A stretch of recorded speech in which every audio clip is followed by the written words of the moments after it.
el marco del respeto a los principios de exclusividad y a los principios del respeto al reglamento del escalafón. Y ya para ir cerrando esta breve referencia, uno de los temas que yo me encontré en el primer conflicto que tuvimos con los estudiantes normalistas. Ni bien ingresé, tuvimos la primera convocatoria a ingreso a las normales, y ni bien terminó el tema del examen, teníamos cerca de 8.000, eran 54.000 postulantes en todo Bolivia. De los 54.000 postulantes, 8.000 ingresaron. Y habían como otro tanto que quería ingresar. Y ahí hicimos una evaluación de qué es lo que acontecía con el tema del magisterio, con el tema de la desocupación en el magisterio y con los estudiantes de normales. Y nos encontramos con un dato dramático.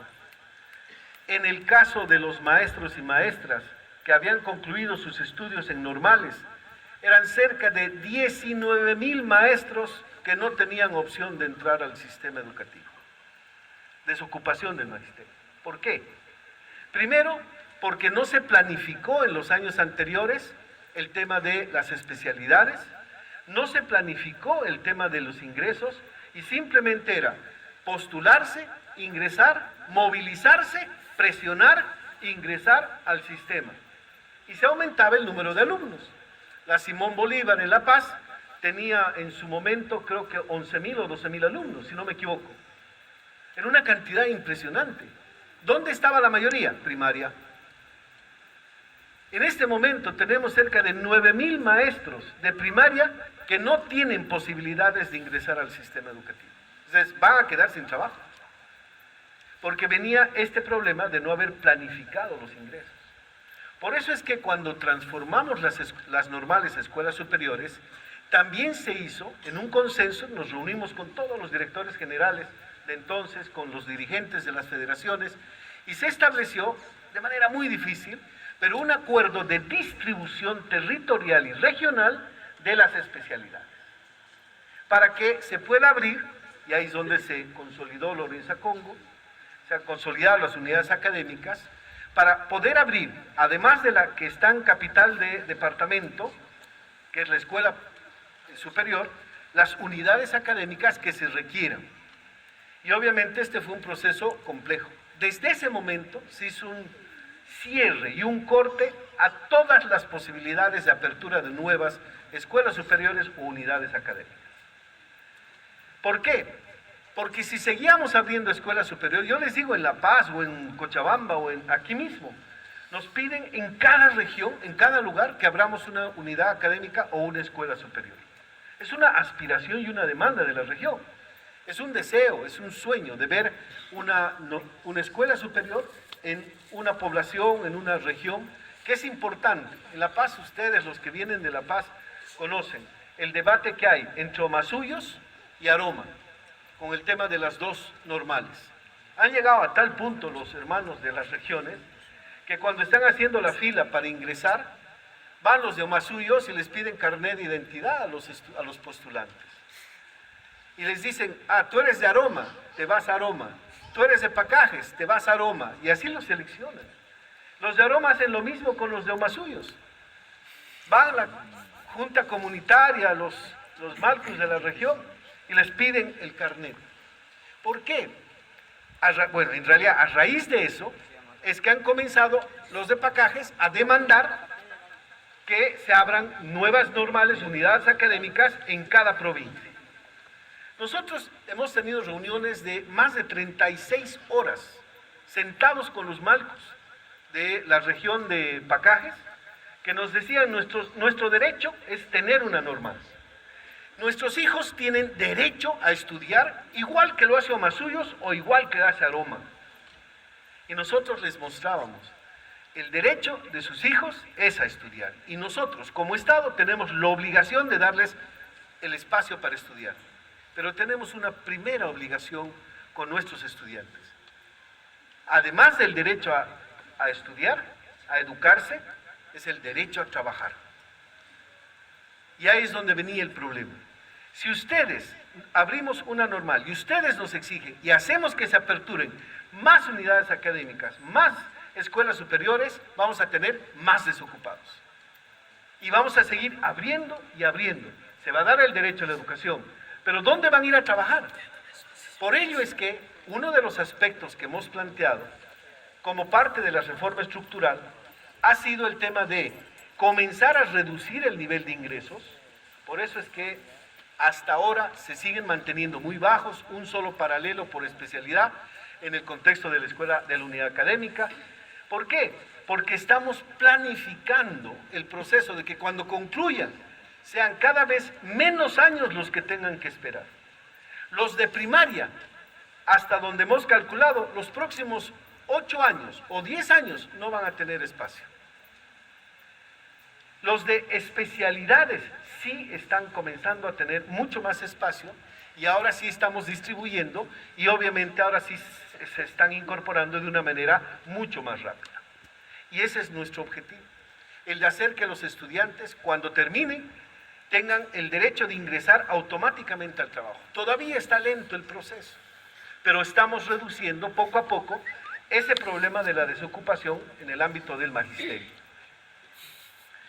Yo me acuerdo en Tarija, vi la escena más dramática para mí como ministro de Educación, cuando un grupo de maestras que estaban sentadas en la puerta de la dirección departamental, unas tejiendo, otras leyendo, otras viendo su celular, y de pronto aparece un director, y fue la escena más indignante que yo vi en el ámbito de la educación.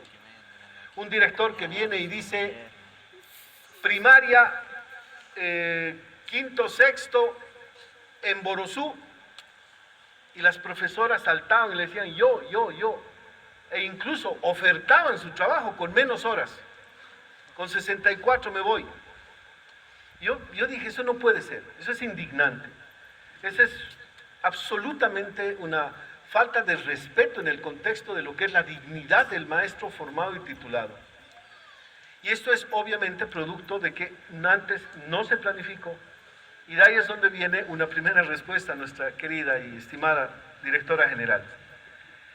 No podemos abrir si no planificamos. No podemos abrir paralelos si no establecemos que los que estén concluyendo estudios dentro de 5 años ingresen a trabajar en nuestras comunidades. Eso es lo importante. No abrir por abrir, porque eso nos va a derivar en un tema de va a haber una gran cantidad de maestros sin cargo, sin trabajo, y eso no lo vamos a volver a permitir. Es planificar. Ahora reducimos, están ingresando pocos, el último ingreso han sido 3.500, 3.800 en todo Bolivia. El próximo calculamos que van a ser 2.500, es decir, va a ser menos que la anterior convocatoria. Pero ¿qué es lo que nos va a garantizar? Que los que terminen puedan ingresar a trabajar.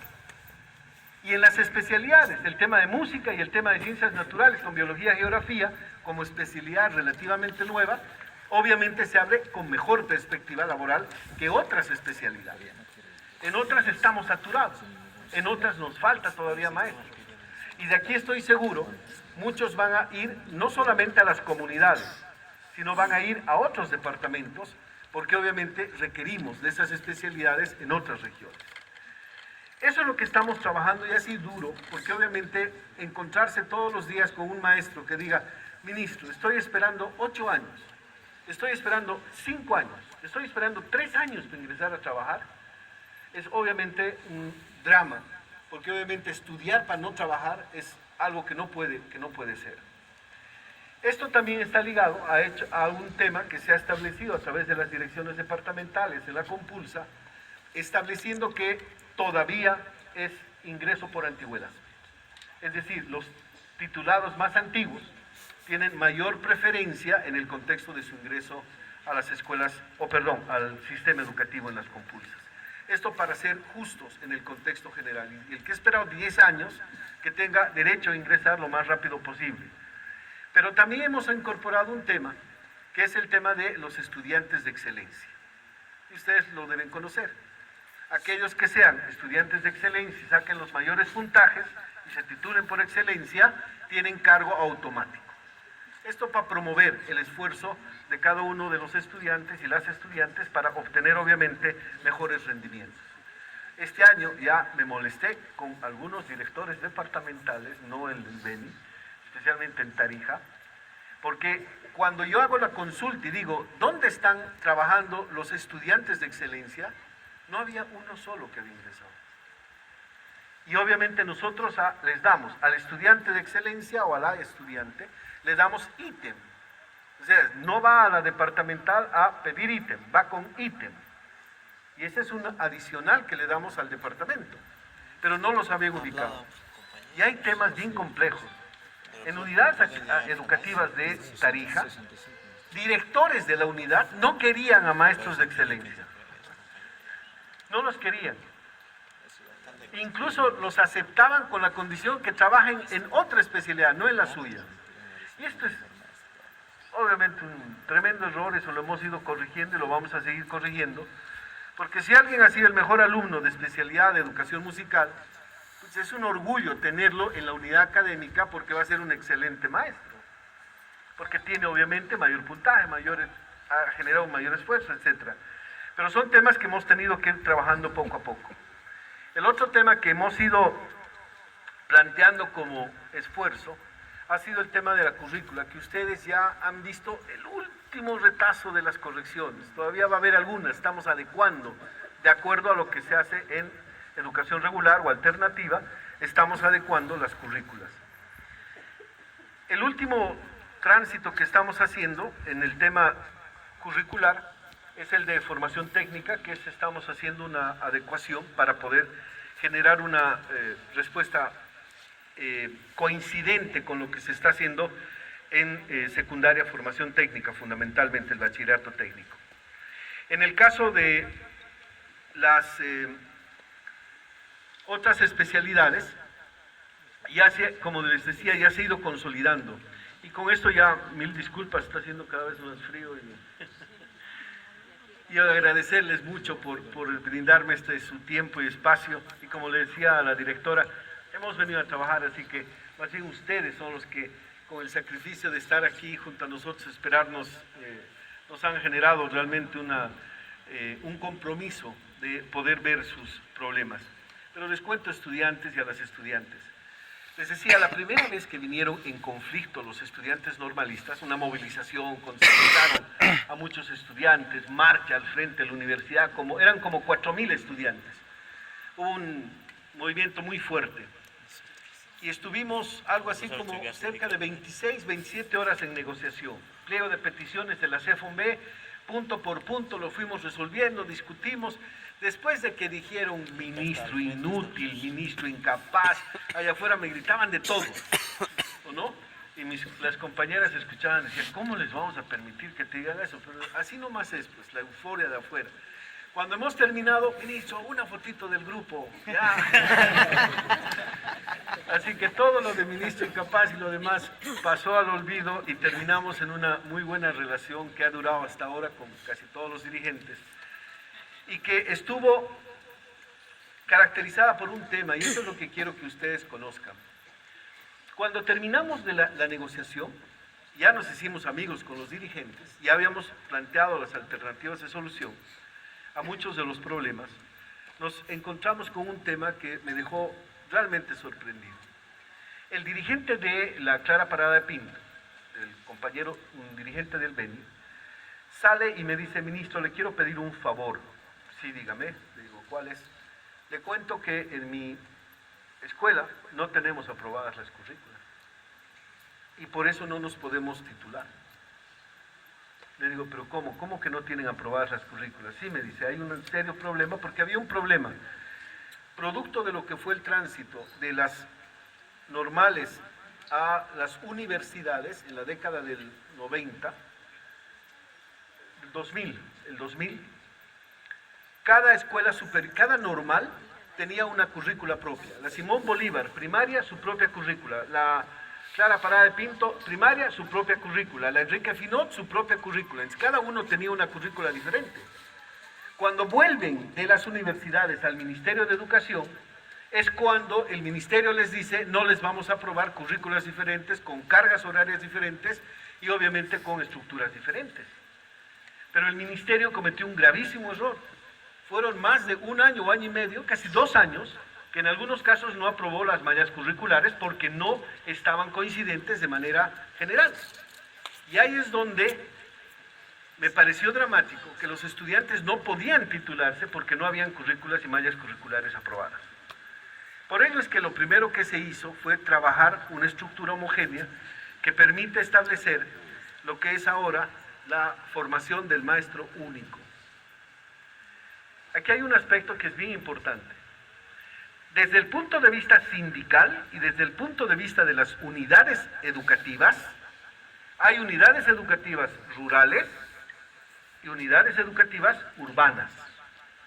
Antes había normales urbanas y normales rurales, ahora ya no hay. Las escuelas superiores y las unidades académicas son de formación de maestros únicos.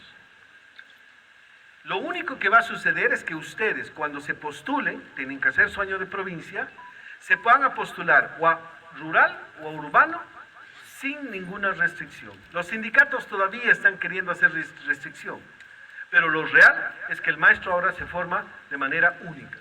El plan de estudios, la currícula es la misma en todas las escuelas superiores. Después vienen los aspectos de condiciones generales, de diferenciación cultural y obviamente lingüística. Pero la formación en la Simón Bolívar, en la estructura de educación musical, es la misma que la de aquí. O la de Huarizata o la de cualquier otro lado, es la misma estructura curricular. Con esto hemos creado el paso importante al maestro único. Lo que hemos dicho a los sindicatos y a las confederaciones, si el maestro va y se postula rural, ingresa rural y trabaja en rural, se ha convertido ya del sindicato rural. Pero como maestro es un maestro único. Y ese es un aspecto que nos va a ayudar mucho a homogeneizar el nivel formativo. Primer problema que había, no había currículas completas. Segundo problema que había, las condiciones en las cuales trabajaban.